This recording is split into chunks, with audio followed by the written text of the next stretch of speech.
Kami dari kelompok 31 proyek MKWK dengan tema kehidupan sehat dan sejahtera dengan judul pengolahan sampah organik menuju zero waste. Berikut video kegiatan kami.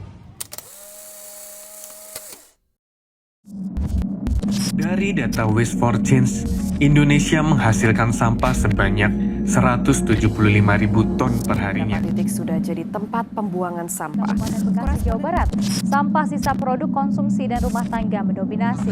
Indonesia bahkan tercatat sebagai penyumbang sampah terbanyak kedua di dunia, loh Timo. Sejumlah sampah justru terlihat di beberapa titik di wilayah Tangerang Selatan, Banten. Selain kurang disiplinnya warga, sampah pun dibiarkan karena kurangnya petugas pengangkut sampah.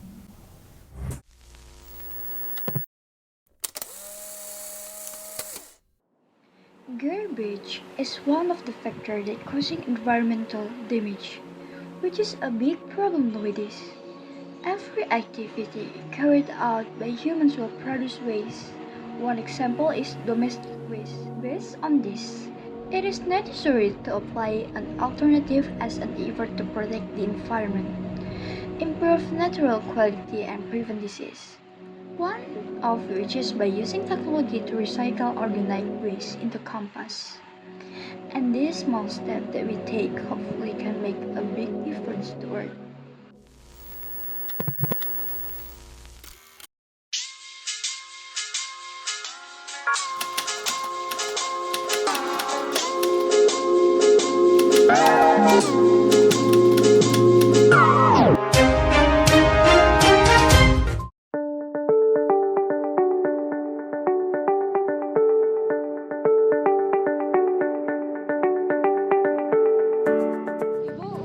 Berapa lama jualan ini? Sudah 10 tahun. Oh, sekitar 10 tahun. Kira-kira sampah yang dihasilkan setiap hari berapa banyak, Bu, dari jualan Ibu? Tidak tentu juga. Kira-kira, Bu? Maksudnya kira-kiranya Iya, sampah kayak, apanya gitu, berapa kilo? Iya, berapa kilo gitu. Berapa kilo? Mungkin adalah sekitar 5-6 kilo gitu aja. Sehari ya, Bu? Iya. Oh, itu sampahnya dikemanakan, Bu? Ada yang ngangkut atau Ibu buang sendiri? Buang ke tempat sampah itu. Oh, ada tempat pengumpulannya ya, Bu? Oh. Kalau tempat pengumpulannya itu nanti ada orang yang ngangkut lagi? Ada tukang sampah. Kira-kira sampah-sampah yang Ibu kumpuli sehari-hari itu ganggu kegiatan Ibu jualan nggak? Ya. Maksudnya mengganggu kayak mana? Misalnya kayak ini kan, menurut Ya. Ibu ini mengganggu nggak gitu? Ya, mengganggu juga lah. Menurut Ibu tahu nggak tentang pengolahan sampah organik dari sampah ini? Nggak tahu. Menurut pendapat Ibu, dengan adanya kami di sini mau sosialisasi tentang pendapat Ibu tentang kami yang mau bikin sosialisasi gini gimana? Makasih ya, Bu. Bentar lagi kami mau praktek tapi kami wawancara beberapa penjual lagi. Oh, ini kami Bu mau mengajak Ibu untuk cara pengolahan sampah kulit buah ini Bu. Nanti kami buat di sini Bu. Jadi pupuk kompos. Ya.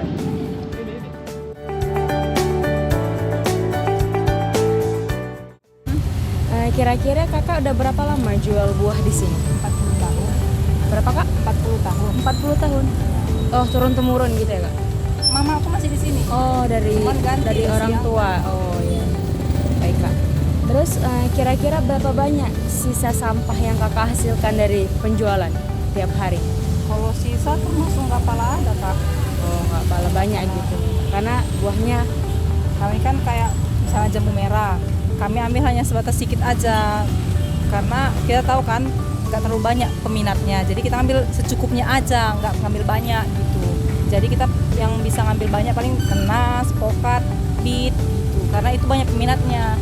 Jadi kalau untuk sampah nominal sedikit gitu, nggak terlalu banyak.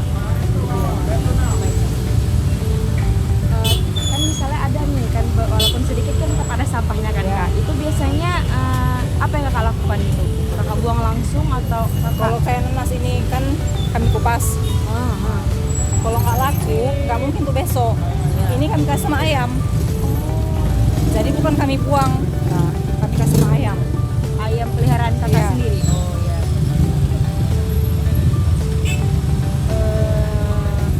Menurut kakak sampah-sampah yang ada sekitar di sini tuh mengganggu nggak untuk kegiatan kakak jual beli? Sampah, Iya. kalau sampah udah terganggu lah. Makanya kami kalau sebelum buka, kami sapu ini. Tutup pun wajib kami sapu, karena kan cari kita makan, ya harus bersih. Jadi ini kami sapu. Mau buka, mau tutup kami bersihkan. Jadi datang tukang sampah pun, sampah kami kayak ini langsung kami kasih. Kayak ini, pulang Langsung nanti. dikasih gitu ya kak ya? Pulang nanti tuh kayak di sebelah sana tempat sampah. Jadi nggak menumpuk di sini sampah. Dan pasti menurut kakak sampah-sampah di sini mencemari lingkungan ya kak ya? Menurut kakak ada nggak gitu dari sampah-sampah yang ada di sini tuh mengganggu kesehatan kakak sendiri? Kalau sampah udah pastinya mengganggu kesehatan. Apalagi sekarang virus kan ini kali bahaya. Terlalu gampang istilahnya tuh virus-virus sekarang hama-hama sekarang tuh lebih cepat lah. Jadi kalau sampah itu ini mengganggu kesehatan lah. Menurut kakak kalau misalnya nih sampah-sampah ini diolah jadi pupuk organik itu bermanfaat nggak? Kalau itu bermanfaat, kayak makanya aku bilang gitu ya. Sebenarnya aku tinggal di Brastagi.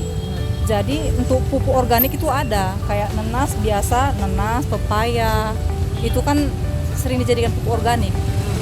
Jadi kalau untuk bahan barang buah busuk itu jadi pupuk organik itu bagus.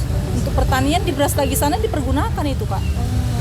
Jadi kalau makanya aku oke kan, karena aku tahu kalau di daerah Brastagi, kalau di sini nggak ada lah ya aku tahu ya.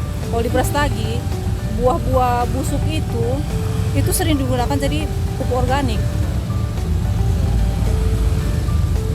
Jadi menurut kakak, kan kami ini punya kegiatan nih mau ngolah sampah sisa ini untuk jadi pupuk organik, itu gimana pendapat kakak? Itu bagus lah, karena kalau setahu aku di Medan belum ada. Tapi kalau di Brastagi dari Tanah Karo, kalau sampah-sampah buah itu udah banyak dilakukan. Jadi bikin pupuk organik udah banyak. Kalau di sini belum ada. Terima kasih ya kak ya.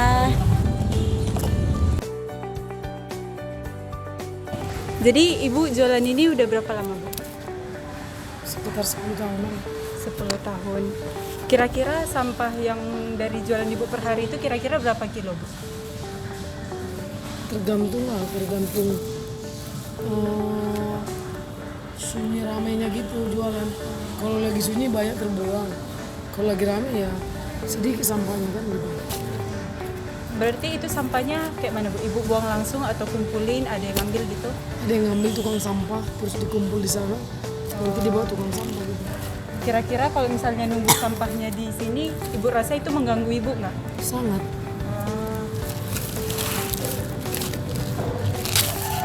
Kalau efek dari sampah ini ke tempat jualan ibu kira-kira apa bu? Ya bau, namanya sampah ya. Bau, terus orang nggak senang lah gitu. Ibu tahu nggak kalau ada pengolahan sampah organik dari sampah-sampah kayak gitu untuk menjadi pupuk gitu? Maksudnya tempatnya atau mengerti atau Ya, gimana? mengerti aja bisa ibu tahu. Bisa pupuk, organik lah.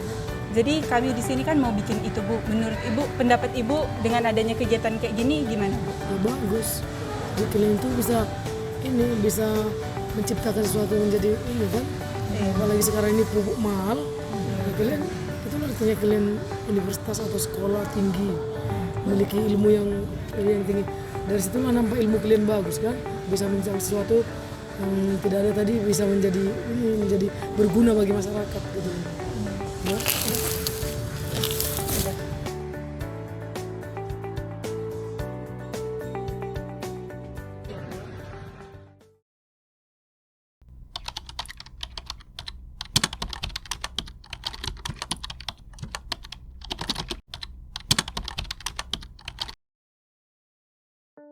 Halo semuanya. Nah, berbicara mengenai sampah pasti kita tidak asing lagi.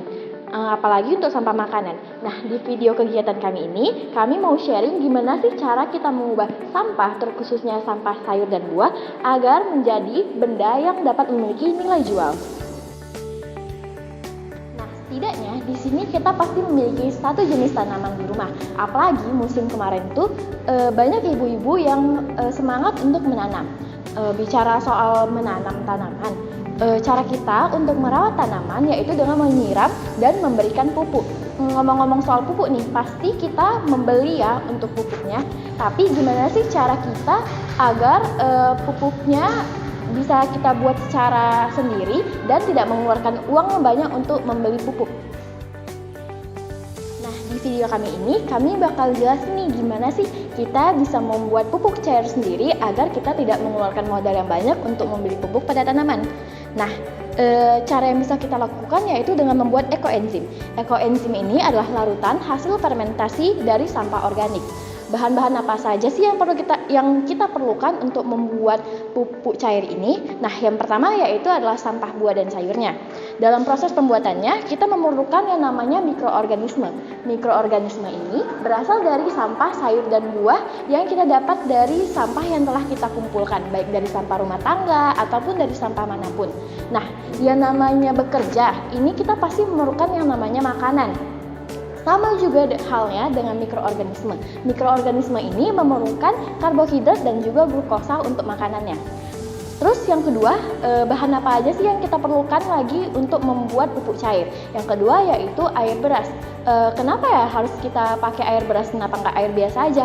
Oke, seperti yang aku sebutin tadi, kita pakai air beras karena di dalam air beras mesti mengandung yang namanya karbohidrat, karena itu untuk makanan dari mikroorganisme. Yang ketiga kita gunakan yaitu gula merah.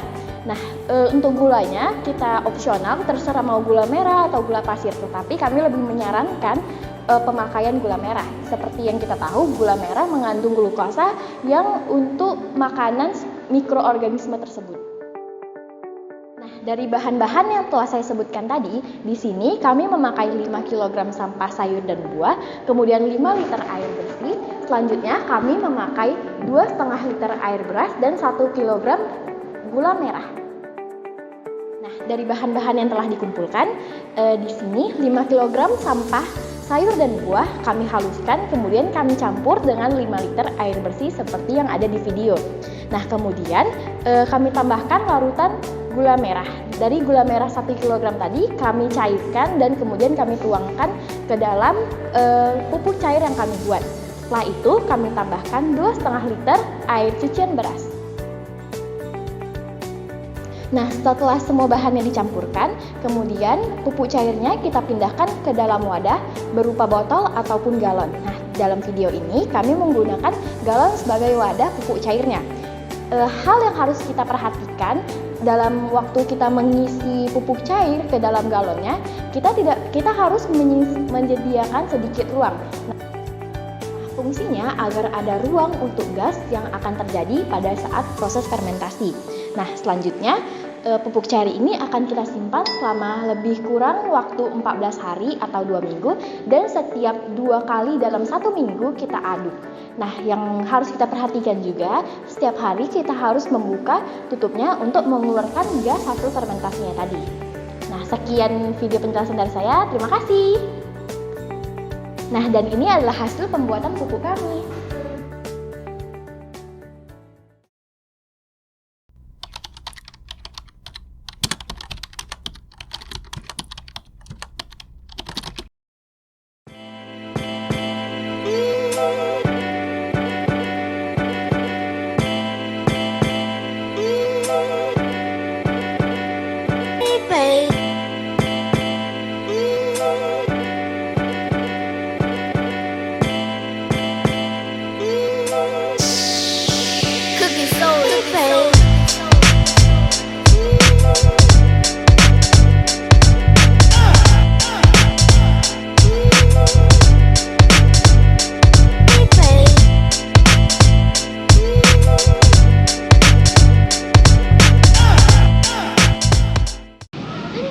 Ini disiram itu berapa hari, Bang?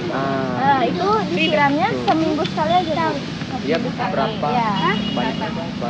Jadi kira-kira misalnya pupuknya itu udah langsung kami campur dengan airnya. Jadi kalau misalnya ibu buat pupuknya sendiri, perbandingannya sepertiga dari botol itu pupuk cairnya ditambah 1 liter lagi airnya. Jadi Ini semua tanaman bisa bunga-bunga? Iya, boleh. Jadi ini gunanya pupuk cair ini kayak untuk lebih mempercepat pertumbuhan tanamannya. Terus kalau misalnya untuk tanaman yang berbuah itu mempercepat pertumbuhan buahnya, terus biar buahnya lebih bagus. Makasih ya Bu. Terima kasih. Siap.